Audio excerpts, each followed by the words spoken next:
Hello everyone, कैसे हो आप लोग। उम्मीद करते हैं कि बहुत अच्छे होंगे। फाइनली होली अब ख़त्म हो चुकी है।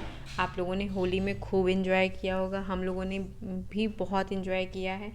और अगर होली का एंजॉयमेंट ख़त्म हो गया हो, गुजिया नमकीन वगैरह सब खा चुके हों, तो अब फिर से रीशेड्यूल करिए अपनी लाइफ को, क्योंकि हमारी राजस्थान जुडिशरी ऑलरेडी नोटिफाइड हो चुकी है। और इसके साथ ही Bihar judiciary, Bihar APO, UP judiciary और यूपी एपीओ लाइन में ही सब लगी हुई हैं। बस नोटिफिकेशन का वेट करते जाइए और पढ़ाई जैसे चल रही है वैसे ही चलाते जाइए, बिना किसी रुकावट के। जो भी प्रॉब्लम आती है, आप लोग को नंबर दिया गया है, ऑफिस का नंबर है, आप लोग इजीली कभी भी कॉल कर सकते हैं। बात करिए, उस चीज़ को सॉल्व करिए। लेकिन इन सब के बीच में पढ़ाई नहीं रुकनी चाहिए, पढ़ाई आपको कंटिन्यू करना है। अगर टाइम मैनेजमेंट नहीं हो पा रहा हो तो उसके बारे में कुछ बात करनी हो, या अगर आप लोगों को जानना हो तो प्लीज़ कमेंट करिए। एक फुल ऑन टाइम मैनेजमेंट पे, कैसे सब्जेक्ट्स को लेकर के किस पे हम लोगों को ज़्यादा फोकस करना है, किस पे कम करना है, और किस सब्जेक्ट को इग्नोर कर सकते हैं, तो इन सब को लेकर के हम लोग एक प्रॉपर वीडियो में बात करेंगे। इसको तो इन सब के बारे में हम लोग बात करेंगे। अगर आप लोगों को ऐसी वीडियोस चाहिए तो प्लीज़ कमेंट करिए, आप लोगों के लिए हर वीडियोस अवेलेबल कराई जाएगी। तो इसके पहले हम लोगों ने 2011-12 का राजस्थान जुडिशरी का previous year paper with solution हम लोग ले करके आए थे, उसको सॉल्व भी किए थे। उससे आप लोगों को रिवीजन करने को भी मिलेगा, ठीक है, इजीली रिवीजन हो जाएंगी चीज़ें। और आज के दिन पर हम लोग 2015 का क्वेश्चन पेपर लेकर के आए हैं, जो कि आपके सामने स्क्रीन पर है। तो इसको सॉल्व करेंगे। थोड़ा सा सिलेबस डिफरेंस हो सकता है, क्योंकि ये काफ़ी साल पुराना पेपर है। और आज का जो प्रेजेंट टाइम का सिलेबस है, इसके बारे में जो भी नोटिफिकेशन में सिलेबस के बारे में बताया गया है, वो चीज़ें आपको हमारे ही चैनल पर पहले जिस दिन नोटिफिकेशन आया था उस दिन ही चीज़ें अपलोड कर दी गई हैं। अगर आप लोग अभी तक देखे नहीं हैं तो प्लीज़ जा कर के आप लोग वो वीडियोस देखिए। वहाँ पे आप लोगों को हर चीज़ के बारे में, राजस्थान जुडिशरी के नोटिफिकेशन में क्या क्या चीज़ें हम लोगों को इम्पोर्टेंट देखनी है। वैसे तो बहुत सी बातें लिखी हैं, लेकिन किस चीज़ों पे हम लोगों को विशेष ध्यान देना है, वो सारी बातें हम लोग वहाँ पर किए हैं, ठीक है। अब हम लोगों को आज 2015 के क्वेश्चन पेपर को सॉल्व करना है, तो फालतू टाइम वेस्ट ना करते हुए अपने पेपर को सॉल्व करते हैं। ओके, चलिए फिर स्टार्ट करते हैं। ये हमारा फर्स्ट पेज है, जो कि नोटिफिकेशन लिखा रहता है, कैसे आपको आंसर करना है, क्या टाइमिंग है, नेगेटिव मार्किंग है कि नहीं है। तो इन सब चीज़ों को आपको पेपर हॉल में बैठने से पहले एक बार प्लीज़ पढ़ लीजिएगा, ठीक है। थोड़ा सा टाइम इसको दे दीजिएगा, जिससे कि आपको इन फ्यूचर आप लोग एग्ज़ाम देने में कोई प्रॉब्लम ना आए। तो हमारा यहाँ से क्वेश्चन नंबर 1 स्टार्ट होता है। तो क्वेश्चन नंबर 1 की बात करें तो पहला हमारा है, राजस्थान कृषि ऋण संक्रिया कठिनाइयों का निराकरण अधिनियम 1974 के अंतर्गत बैंक किसी कृषक द्वारा प्राप्त की गई वित्तीय सहायता की देय की वसूली किसी कृषक या किसी उसके उत्तराधिकारी या विधिक प्रतिनिधि या उसके प्रतिभू से करने के लिए आवेदन पेश कर सकता है। तो कहाँ करेगा? विहित प्राधिकारी को। एक से, हाँ, थर्ड ऑप्शन आपका सही है, विहित प्राधिकारी को करेगा। अब सेकंड क्वेश्चन देखते हैं। राजस्थान न्यायालय फीस तथा वाद मूल्यांकन अधिनियम 1961 की धारा 35 के अंतर्गत अविभक्त कुटुंब की संपत्ति का विभाजन एवं हिस्से के पृथक कब्जे के वाद में ऐसे वादी द्वारा जिसे संपत्ति पर कब्जे से अलग कर दिया गया है, न्यायालय की फीस देनी होगी। तो इसका सेकंड ऑप्शन सही है, संपत्ति में वादी के हिस्से के बाजार मूल्यानुसार संगठित करके, ठीक है। अब थर्ड देखते हैं। थर्ड क्वेश्चन, राजस्थान स्टाम्प अधिनियम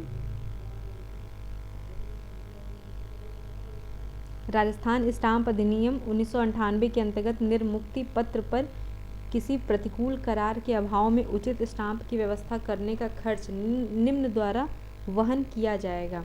तो तीसरे का आपका सेकंड ऑप्शन सही है, निर्मुक्ति पत्र को लिखने वाले, बनाने वाले या निष्पादित करने वाले द्वारा खर्च वहन किया जाएगा।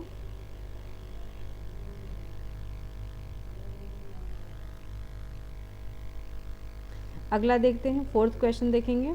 चौथा क्वेश्चन हमारा, यदि एक दस्तावेज सम्यक रूप में स्टाम्पित नहीं है, ये हमारा चौथा क्वेश्चन है, स्टाम्पित नहीं है एवं जहां उक्त दस्तावेज को साक्ष्य में ग्रहित कर लिया गया है उक्त साक्ष्य के ग्रहण को, तो चौथे का हमारा सेकंड ऑप्शन सही है। राजस्थान स्टाम्प अधिनियम 1998 की धारा 71 में यथा उपबंधित के सिवाय उसी वाद या प्रक्रिया के किसी भी प्रक्रम पर प्रश्नगत नहीं किया जा सकता है। अगला देखते हैं 5वां। रजिस्ट्रीकरण अधिनियम 1908 के अंतर्गत एक वसीयत को निम्न में से किसके द्वारा रजिस्ट्रीकरण के लिए रजिस्ट्रार या उप रजिस्ट्रार के समक्ष प्रस्तुत किया जा सकता है। तो 5वें का तीसरा है उपरोक्त दोनों, पहला और दूसरा दोनों के द्वारा। तो पहला है वसीयतकर्ता के द्वारा और दूसरा है वसीयतकर्ता की मृत्यु के पश्चात वसीयत के अधीन निष्पादक या अन्यथा दावा करने वाले व्यक्ति के द्वारा प्रस्तुत किया जा सकता है। अब अगला देखते हैं छठा। दो पक्षकारों ने संविदा की है, ठीक है। बाद में यह ज्ञात हुआ कि कानून जिसे वे लागू समझ रहे थे वह भारत में लागू ही नहीं था। इस तथ्य से उनकी संविदा क्या हो जाएगी? शून्य हो जाएगी। 7वां, भारतीय परिसीमा अधिनियम 1963 में वाद या प्रार्थना पत्र के लिए अभिनिर्धारित परिसीमा के गुजरने के बाद की अभिस्वीकृति। जब हम वाद या प्रार्थना पत्र के लिए अभिनिर्धारित परिसीमा, जो परिसीमा दी गई है, उसके गुजरने के बाद अगर हम कुछ करते हैं तो उसका कोई प्रभाव नहीं होगा, ठीक है। तो 7वें का पहला है, उसका कोई इफेक्ट नहीं पड़ेगा। 8वां देखते हैं। राजस्थान किराया नियंत्रण अधिनियम 2001 की धारा 9 के अंतर्गत दायर याचिका के निस्तारण हेतु समय सीमा है, ठीक है। 8वें का पहला है किराएदार पर नोटिस की तामील के 240 दिन के भीतर इसकी समय सीमा है। 9वां देखते हैं। साझेदार के मध्य हुई संविदा के अधीन साझेदारी फर्म विघटित होगी। उपरोक्त सभी इसका करेक्ट आंसर है। पहला, यदि किसी नियत अवधि के लिए गठित की गई हो तो उस अवधि के अवसान पर यदि वह एक या अधिक प्रोद्यमों या उपक्रमों को चलाने के लिए गठित की गई हो तो उसके या उनके पूर्ण हो जाने पर। तीसरा, किसी भागीदारी की मृत्यु हो जाने पर। तो ये 3 कंडीशन है कि पार्टनरशिप फर्म जो बनाते हैं वह विघटित हो जाती है, डिसॉल्व हो जाती है। अब क्वेश्चन नंबर 10 देखते हैं। भारतीय संविदा अधिनियम में खोए हुए माल को पाने वाला व्यक्ति क्या कहलाता है? तो वह उपनिहिती कहलाता है। 11वां देखेंगे। राजस्थान सुनवाई का अधिकार अधिनियम 2012 के अंतर्गत परिवाद किस शिकायत के संबंध में दर्ज किया जा सकता है? तो 11 का आपका चौथा ऑप्शन सही है। उपरोक्त में से किसी के कोई नहीं। 12 का देखेंगे। निम्न में से किस मामले में सुप्रीम कोर्ट द्वारा यह धारित किया गया है कि विपरीत लिंगी समुदाय के सदस्य जो जन्म के समय न तो पुरुष हैं और न महिला हैं, उनके मूलभूत और अन्य कानूनी, सामाजिक और आर्थिक अधिकार जो संविधान द्वारा प्रत्याभूत हैं के संरक्षण हेतु एवं उचित रूप से प्रवर्तन हेतु उन्हें तृतीय लिंग के रूप में मान्यता प्रदान की गई है। ये कहा गया है कि किसी वाद का नाम पूछा जा रहा है जो कि न तो जन्म के समय न तो वो पुरुष थे न महिला थी, उनको थर्ड जेंडर के रूप में एक मान्यता दे दी गई है। तो ये हमारा ये नालसा वाला राष्ट्रीय विधिक सेवा प्राधिकरण वर्सेस भारत संघ का केस है। अब 13 देखेंगे। Question number 13। शिक्षा के अधिकार का उपबंध करने वाले अनुच्छेद 21 को संविधान में अंतर्विष्ट किया गया था। तो अनुच्छेद जो हमारा आर्टिकल 21A है, किस संशोधन के अधीन उसको संविधान में लाया गया? तो ये संविधान संशोधन 86वां संशोधन अधिनियम है। अब 14 देखेंगे। जहाँ तक सिविल प्रक्रिया संहिता की धारा 20 का संबंध, निम्न में से कौन सा कथन सही है? तो हमारा ये चौथा, उपरोक्त में से सभी सत्य हैं। 15 में देखेंगे। 15 क्वेश्चन नंबर देखेंगे। निम्न में से किस मामले में सुप्रीम कोर्ट द्वारा सिविल प्रक्रिया संहिता संशोधन अधिनियम 1999 एवं 2002 की वैधता को जायज़ ठहराया गया है? तो 15 का आपका थर्ड ऑप्शन सही है। Salem advocate bar association versus Bharat संघ में। अब अगला देखेंगे। Question number 16। न्यायालय द्वारा पारित निम्न में से किस आदेश के विरुद्ध सिविल प्रक्रिया संहिता के आदेश? ये आपका ऑर्डर 43 है, ठीक है, और ये आपका ऑर्डर 7 है, ये आपका ऑर्डर 22 है, ये ऑर्डर 8 है और ये ऑर्डर 14 है, ठीक है। तो क्या है आपका ऑर्डर 43 में किसके अंतर्गत अपील होगी? तो ऑर्डर 22 रूल 9 के अंतर्गत वाद के उपशमन अथवा खारिजी को अपास्त किए जाने से इनकार करने की अपील होगी। अब क्वेश्चन नंबर 17 देखेंगे, स्टेटमेंट वाला है। पहला, जहां किसी भवन के साथ ही उस तक या उसके लिए पहुंच और प्रकाश या वायु के प्रयोग का सुखाचार के रूप में बिना रुकावट के और 20 वर्ष तक शांतिपूर्वक उपयोग किया गया है, वहां ऐसी पहुंच और प्रकाश या वायु के प्रयोग का अधिकार पूर्ण होगा। और स्टेटमेंट बी क्या है? बी के भूमि के खुले के लिए प्रकाश या वायु के अबाध मार्ग का अधिकार चिरभोग के द्वारा अर्जित नहीं किया जा सकता है। तो इसमें आपका क्वेश्चन नंबर 17 में दोनों कथन सही है। स्टेटमेंट ए और स्टेटमेंट बी दोनों सही है। 18वां देखेंगे, निम्न में से कौन सा कथन सही है? तो इसमें आपका क्वेश्चन नंबर 18 का तीसरा ऑप्शन, न्यायालय संविदा के विनिर्दिष्ट पालन से इनकार करते हुए वादी द्वारा अदा किया गया अग्रिम धन का प्रतिदाय नहीं दिला सकती जब तक कि विशेष रूप से दावा नहीं किया गया हो। 19 क्वेश्चन नंबर 19 देखेंगे, निम्न में से कौन से दस्तावेज का पंजीयन अनिवार्य नहीं है? तो 19 का आपका सेकंड ऑप्शन सही है, अचल संपत्ति की वसीयत का पंजीकरण करना आवश्यक नहीं है। अब 20 में देखेंगे, निम्न में से किस बंधक में बंधककर्ता को बंधक संपत्ति का कब्जा बंधकदार को सुपुर्द करना आवश्यक है? तो 20 में है, सशर्त विक्रय द्वारा बंधक में बंधकदार को कब्जा सुपुर्द करना आवश्यक है। अब 21 का देखेंगे, ये भी स्टेटमेंट वाले क्वेश्चन हैं। तो पहला स्टेटमेंट है, अचल संपत्ति का प्रत्येक अंतरण जो अंतरक के लेनदार को असफल अथवा विलंबित करने के आशय से शून्य किया गया हो वह शून्य है। स्टेटमेंट बी है, अचल संपत्ति का बिना प्रतिफल प्रत्येक अंतरण जो पश्चातवर्ती अंतरिति को धोखा देने के आशय से किया गया है शून्य है। तो इसमें 21 में आपका दोनों आपका स्टेटमेंट गलत है।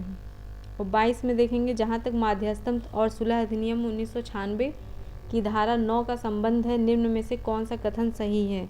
तो 22 में आपका सेकंड ऑप्शन आपका स्टेटमेंट सही है। माध्यस्थम अधिकरण द्वारा पंचाट पारित करने के बाद भी एक पक्षकार अंतरिम उपाय के तौर पर रिसीवर नियुक्त करने के लिए न्यायालय को आवेदन कर सकता है। अब 23वां देखेंगे, जब किसी अन्य समय सीमा का प्रावधान नहीं हो उस स्थिति में परिसीमा अधिनियम 1963 के अनुच्छेद 137 में निम्न में से प्रस्तुत करने हेतु 3 साल की अवधि निर्धारित है। 23 का आपका तीसरा, प्रार्थना पत्र के लिए, ठीक है। अब 24वां देखेंगे, स्टेटमेंट ए, किसी अपील की परिसीमा काल की संगणना करने में वह दिन अंतर्वृष्ट किया जाएगा जिससे ऐसी परिसीमा काल की गणना की जाती है। स्टेटमेंट बी क्या है, किसी अपील की परिसीमा काल की संगणना करने में जिस दिन की परिवादित निर्णय सुनाया गया और प्रतिलिपि अभिप्राप्त करने के लिए अपेक्षित समय अपवर्जित कर दिया जाएगा। तो इसमें क्या है, 24 का स्टेटमेंट बी करेक्ट आंसर है। अब 25वां देखेंगे, विधिक सेवा प्राधिकरण अधिनियम 1987 के धारा 22C के अनुसार निम्न में से कौन सा कथन सही है? तो 25 का सेकंड ऑप्शन सही है, किसी विधि के अंतर्गत असमनीय अपराध से संबंधित किसी प्रकरण के संबंध में स्थायी लोक अदालत के पास कोई अधिकारिता नहीं होगी। अब 26 देखते हैं, हिंदू विवाह अधिनियम की धारा 11 के अंतर्गत विवाह को अकृत एवं शून्य घोषित किया जा सकता है। तो पहला ऑप्शन सही है, पक्षकार प्रतिसिद्ध नातेदारी की डिक्री में हो तो वह शून्य घोषित किया जा सकेगा। 27 देखते हैं, हिंदू उत्तराधिकारी संशोधन अधिनियम 2025 के पश्चात मिताक्षरा विधि द्वारा शासित हिंदू परिवार में सहदायिक की पुत्री, इसका थर्ड ऑप्शन सही है, पुत्र की तरह उसी रीति में जन्म से अपने अधिकार में सहदायिक होगी। 28 निम्न में से कौन सा गलत है? तो 28 का आपका सेकंड ऑप्शन सही है कि यह स्टेटमेंट गलत है। हिंदू नाबालिग पुत्र के दत्तक ग्रहण के पश्चात उसका पिता लगातार उसका प्राकृतिक संरक्षक बना रहता है जब तक कि वह वयस्कता प्राप्त नहीं कर लेता। ये स्टेटमेंट गलत है। अब 29वां देखते हैं, एक हिंदू पत्नी अपने पति के मृत्यु के पश्चात अपने ससुर से भरण पोषण निम्न विधि में प्राप्त करने की अधिकारिणी होगी। तो हिंदू दत्तक तथा भरण पोषण अधिनियम 1956 की धारा 19 के अंतर्गत। अगला 30 देखते हैं। घरेलू हिंसा से महिलाओं का संरक्षण अधिनियम 2005 की धारा 2 में प्रत्यर्थी से अभिप्रेत है। तो 30 का आपका सेकंड ऑप्शन सही है। विवाह की प्रकृति की किसी नातेदारी में रहने वाली कोई व्यथित महिला का पुरुष साथी। अब 31 का देखते हैं। राजस्थान किराया नियंत्रण अधिनियम 2001 की धारा 3 के अनुसार उसके अध्याय 2 और 3 लागू नहीं होते हैं। तो 31 का आपका चौथा ऑप्शन सही है। परिसर जो कंपनी अधिनियम 1956 के अंतर्गत परिभाषित राजकीय कंपनी के हों।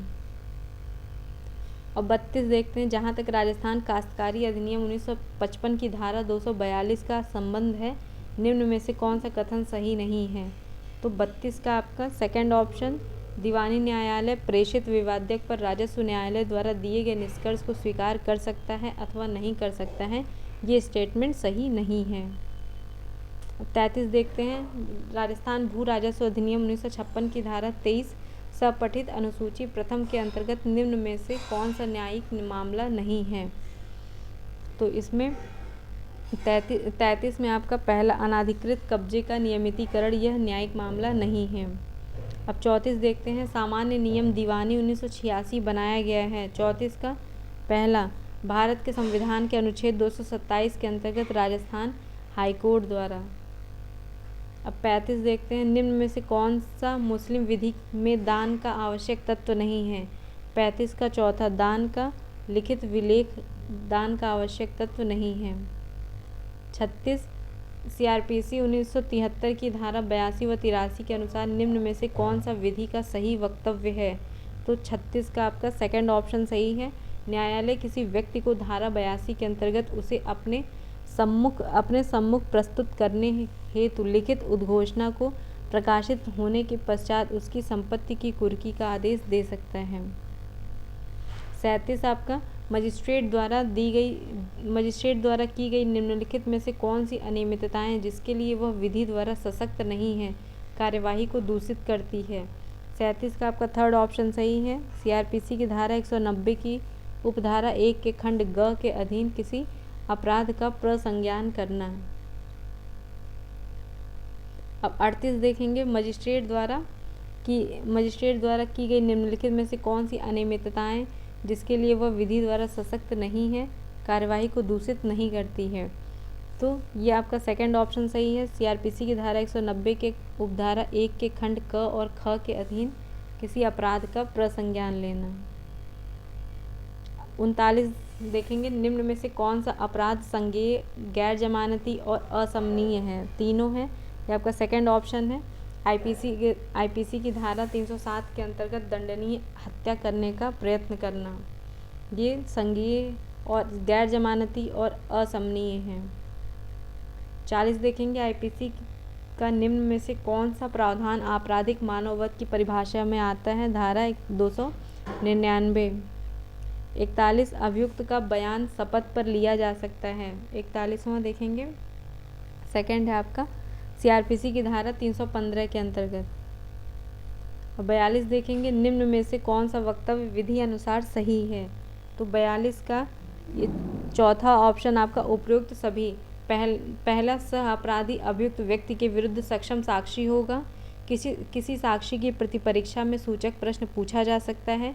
और तीसरा है, न्यायालय किसी पक्षकार को अपनी ही साक्षी से ऐसे प्रश्न करने की अनुज्ञा दे सकता है जो प्रतिपक्षी द्वारा प्रतिपरीक्षा में किया जा सकता है। तो ये तीनों वक्तव्य विधि अनुसार सही हैं।